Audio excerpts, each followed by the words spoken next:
Om Swastiastu. Halo semuanya, perkenalkan saya Ayu Velia Venila Putri dengan NIM 25170511174. Saya dari kelas 2 Keakuntansi dan pada presentasi kali ini saya akan memaparkan materi seputar Awatara dan orang suci dalam ajaran agama Hindu, di mana saya juga akan membahas makna, fungsi, dan nilai keteladanannya dalam ajaran agama Hindu. Topik ini sangat penting karena berkaitan dengan bagaimana Tuhan hadir dalam kehidupan manusia serta bagaimana manusia dapat mencapai kesucian melalui perilaku dan tindakan sehari-hari. Pertama, kita masuk ke dalam latar belakang. Dalam kehidupan manusia, sering terjadi ketidakseimbangan antara dharma atau yang disebut dengan kebenaran dan adharma atau ketidakbenaran. Ketika kejahatan semakin merajalela dan kebenaran mulai ditinggalkan, maka diperlukan suatu kekuatan yang mampu mengembalikan keseimbangan tersebut. Dalam ajaran agama Hindu, konsep Awatara dan orang suci hadir sebagai bentuk solusi spiritual. Awatara merupakan perwujudan langsung Tuhan, sedangkan orang suci adalah manusia yang mencapai tingkat kesucian yang tinggi. Keduanya berperan penting dalam menjaga keharmonisan dunia. Lalu adapun pengertian dari Awatara. Kata Awatara berasal dari bahasa Sanskerta, yaitu awa yang berarti turun dan tara yang berarti menjelma. Jadi Awatara adalah turunan Tuhan ke dunia dalam wujud tertentu. Dalam ajaran Hindu, Awatara biasanya dikaitkan dengan Dewa Wisnu yang memiliki tugas sebagai pemelihara alam semesta. Awatara bukan sekedar makhluk biasa, tetapi merupakan manifestasi ilahi yang memiliki kekuatan dan tujuan khusus untuk menyelamatkan dunia. Berikutnya, dasar ajaran Awatara. Konsep Awatara dijelaskan dalam kitab suci Bhagavad Gita. Dalam ajaran tersebut dijelaskan bahwa Tuhan akan turun ke dunia setiap kali Dharma mengalami kemerosotan dan adharma semakin meningkat. Hal ini menunjukkan bahwa Tuhan tidak pernah meninggalkan ciptaannya. Ia selalu hadir baik secara langsung maupun tidak langsung untuk menjaga keseimbangan dan memberikan perlindungan kepada umat manusia. Lalu adapun tujuan turunnya Awatara. Tujuan utama Awatara adalah untuk menegakkan Dharma, lalu selain itu, Awatara juga bertugas melindungi orang-orang yang hidup dalam kebenaran serta menghancurkan kekuatan jahat yang merusak kehidupan. Dengan hadirnya Awatara, dunia yang semulanya kacau dapat kembali menjadi seimbang. Ini menunjukkan bahwa kebenaran pada akhirnya akan selalu menang atas kejahatan. Lalu adapun bentuk dan sifat dari Awatara.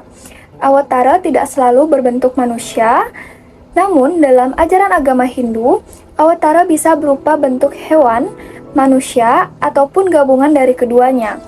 Hal ini menunjukkan bahwa Tuhan memiliki kekuasaan tanpa batas dan dapat menjelma dalam bentuk apa saja sesuai kebutuhan. Sifat Awatara sendiri bersifat ilahi, memiliki kekuatan yang luar biasa serta tidak terikat oleh hukum karma seperti manusia pada umumnya. Lalu adapun contoh dari Awatara, yaitu Dasawatara. 10 ikan utama Dewa Wisnu dikenal sebagai Dasawatara. Dimulai dari Matsya atau ikan yang menyelamatkan kehidupan dari banjir besar. Kedua ada Kurma atau kura-kura yang membantu menopang dunia, hingga Rama dan Krishna yang hadir sebagai manusia untuk menegakkan kebenaran. Awatara terakhir yaitu Kalki diyakini akan turun pada masa depan untuk menghancurkan kejahatan di akhir zaman. Setiap Awatara memiliki misi khusus sesuai kondisi dunia pada zamannya. Selanjutnya, makna filosofis dari Awatara. Konsep Awatara tidak hanya dipahami secara harfiah, tetapi juga memiliki makna filosofis yang mendalam. Perjalanan Awatara dari bentuk hewan hingga manusia melambangkan perkembangan kehidupan dan kesadaran manusia.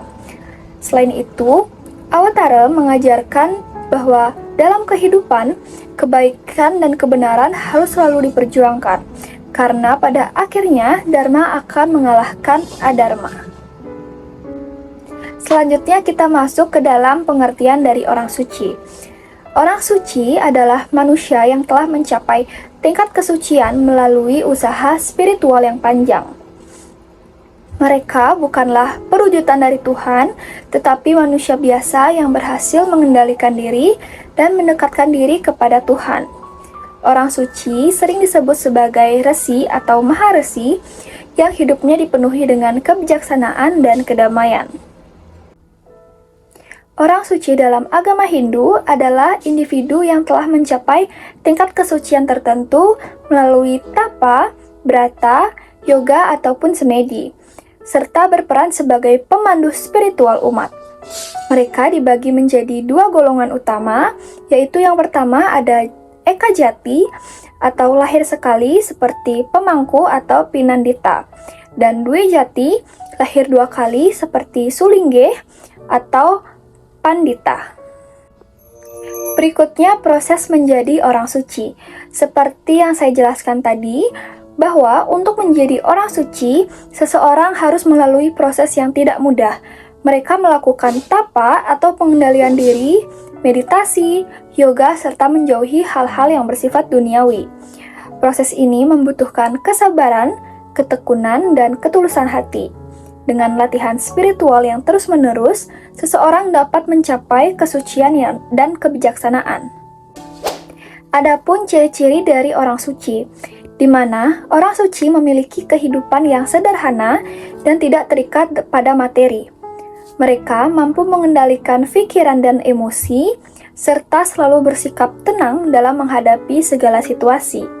Selain itu, orang suci memiliki rasa kasih sayang yang besar terhadap semua makhluk hidup dan selalu menjunjung tinggi kebenaran serta kejujuran dalam hidupnya. Berikutnya, peran orang suci. Orang suci berperan sebagai pembimbing spiritual bagi masyarakat. Mereka memberikan ajaran tentang kehidupan yang benar, membantu manusia memahami ajaran agama, serta menjadi teladan dalam berperilaku. Melalui ajaran dan contoh hidupnya, orang suci mampu membawa kedamaian dan meningkatkan kesadaran spiritual bagi masyarakat. Adapun perbedaan dari awatara dan orang suci, di mana awatara adalah manifestasi langsung Tuhan yang turun ke dunia dengan tujuan tertentu, sedangkan orang suci adalah manusia yang mencapai kesucian melalui usaha spiritual. Awatara memiliki sifat ilahi dan kekuatan yang luar biasa, sedangkan orang suci tetap manusia, tetapi telah mencapai tingkat kesadaran yang tertinggi. Perbedaan ini menunjukkan bahwa awatara berasal dari Tuhan, sedangkan orang suci adalah menuju pada Tuhan. Lalu adapun persamaan awatara dan orang suci. Meskipun berbeda, keduanya memiliki persamaan dalam tujuan, yaitu menegakkan dharma dan membimbing manusia menuju kebaikan. Baik awatara maupun orang suci sama-sama menjadi teladan dalam kehidupan, serta memberikan inspirasi agar manusia hidup dengan benar dan penuh kesadaran. Lalu kita masuk ke dalam materi nilai keteladanan. Awatara dan orang suci memberikan teladan nyata tentang bagaimana manusia seharusnya hidup, dan nilai-nilai ini tidak hanya dipahami, tetapi harus diterapkan dalam kehidupan sehari-hari. Yang pertama ada satya atau kejujuran dan kebenaran. Mengajarkan untuk selalu berkata dan bertindak sesuai kebenaran, walaupun dalam situasi yang sulit. Kebenaran adalah dasar utama dalam menjaga kepercayaan dan keharmonisan. Yang kedua ada dharma, atau bisa disebut dengan kewajiban atau kebenaran hidup. Setiap manusia memiliki tugas dan tanggung jawab yang harus dijalankan dengan baik. Menjalankan dharma berarti hidup sesuai aturan dan tidak menyimpang dari kebaikan. Lalu yang ketiga ada ahimsa atau tidak menyakiti. Tidak hanya berarti tidak melakukan kekerasan secara fisik, tetapi juga tidak menyakiti melalui kata-kata dan pikiran. Mengajarkan pentingnya hidup damai dan saling menghormati. Selanjutnya ada tapa atau bisa disebut dengan pengendalian diri. Kemampuan untuk mengendalikan keinginan, emosi, dan hawa nafsu. Ini penting agar manusia tidak terjerumus dalam tindakan yang merugikan diri sendiri maupun orang lain. Lalu selanjutnya ada karuna atau bisa disebut dengan kasih sayang dan kepedulian. Menumbuhkan rasa empati dan kepedulian terhadap sesama makhluk hidup. Dengan kasih sayang, hubungan antar manusia menjadi lebih harmonis. Selanjutnya ada kesatria atau bisa disebut dengan keberanian membela kebenaran. Keberanian untuk melawan ketidakadilan dan membela yang benar, seperti yang ditunjukkan oleh para awatara.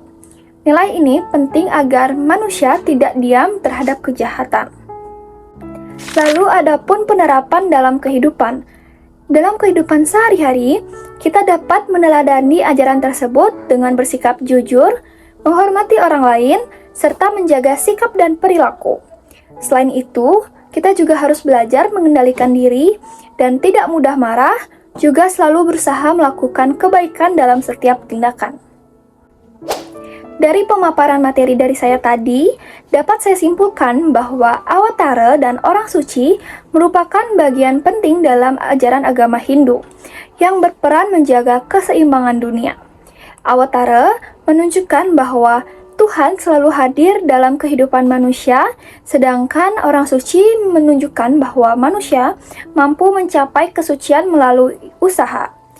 Dengan meneladani keduanya, manusia dapat menjalani kehidupan yang lebih baik, harmonis, serta bermakna. Sekian pemaparan materi dari saya seputar awatara dan orang suci. Mohon maaf bila ada salah kata maupun pengucapan yang disengaja maupun tidak sengaja. Saya tutup dengan Paramasanti. Om Santi Santi Santi Om. Terima kasih.